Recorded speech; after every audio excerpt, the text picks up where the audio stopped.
ఉన్న అన్ని రికార్డులను బ్రేక్ చేశాడు. తన బ్యాటింగ్ మెరుపులతో రికార్డులన్నింటినీ తన పేరిట లిఖించుకున్నాడు.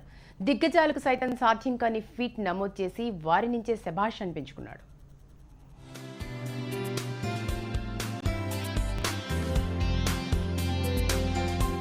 క్రికెట్లో పెను సంచలనం సృష్టించిన ప్రణవ్ ధనవాడే థానే జిల్లా కళ్యాణ్ ప్రాంతానికి చెందిన సాధారణ కుటుంబంలో జన్మించాడు. తండ్రి ఆటోవాలా, తల్లి సాధారణ గృహిణి. ప్రణవ్ కుటుంబం ఎలాంటి ఆర్థిక పరిస్థితుల్లో ఉందంటే తండ్రి నడిపే 3 చక్రాల ఆటో రోడ్డు మీద తిరిగితేనే వాళ్ల కడుపులు నిండుతాయి, నోట్లోకి 5 వేళ్లు వెళ్తాయి. అలాంటి దయనీయ స్థితిలో ఉండి కూడా ప్రణవ్ వరల్డ్ రికార్డు క్రియేట్ చేశాడు.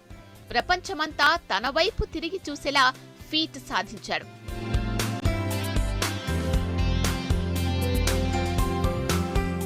ప్రణవ్ క్రికెట్ కెరియర్ కోసం అతని తండ్రి ప్రశాంత్ ధనవాడే శక్తి వంచన లేకుండా కష్టపడుతున్నాడు. కుటుంబం కోసం రోజంతా కష్టపడే ప్రశాంత్ కొడుకు ఇష్టాన్ని కష్టంగా భావించకుండా రాత్రుళ్లు కూడా ఆటో నడిపి ప్రణవ్ మొహంలో సంతోషాన్ని వెలిగించారు. ప్రశాంత్ కూడా చిన్నప్పటి నుంచే క్రీడలంటే చాలా ఇష్టం. తాను ఆడకపోయినా తన కొడుకు ఆడితే సంతోషించేవాడు. ప్రణవ్కు ఆటపై ఉన్న ఆసక్తితో ప్రోత్సహించాడు. అతను 11 ఏళ్ల నుంచి కష్టపడుతున్నాడు. ముంబై అండర్-16 జట్టులో ప్రణవ్కు చోటు దక్కితే చాలు అని ప్రశాంత్ ఆనందంతో చెప్పారు.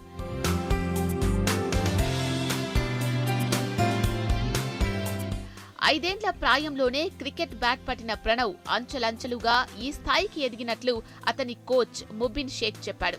తొలుత తన అకాడమీలో కోచింగ్ కోసం వచ్చినప్పుడు ప్రణవ్ ఆటకు ఆశ్చర్యం పొంది ఎలాంటి ఫీజు లేకుండానే అతనికి క్రికెట్లో మెళకువలు నేర్పించానని ముబిన్ తెలిపాడు. 9 ఏళ్లుగా శిక్షణ ఇస్తున్నానని, అతను సాధారణంగానే మంచి హిట్టర్ అని తెలిపాడు.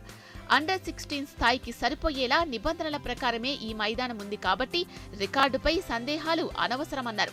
పైగా ఇది ఎంసీఏ గుర్తింపు పొందిన టోర్నీ కావడంతో ఖచ్చితంగా రికార్డులో చోటు దక్కుతుందని ధీమా వ్యక్తం చేశారు. ప్రణవ్ ధనవాడేకు మహారాష్ట్ర ప్రభుత్వం అండగా నిలిచేందుకు సిద్ధమైంది. ప్రణవ్ అద్భుత ప్రదర్శనను పరిగణలోకి తీసుకున్న మహారాష్ట్ర ప్రభుత్వం అతని కోచింగ్తో పాటు చదువుకయ్యే ఖర్చులను తామే భరిస్తామని ప్రకటించింది. త్వరలోనే అతని ప్రొఫెషనల్ కోచింగ్ అయ్యే అన్ని ఏర్పాట్లు చేయాల్సిందిగా సూచించారని మహారాష్ట్ర సర్కార్ ప్రకటించింది.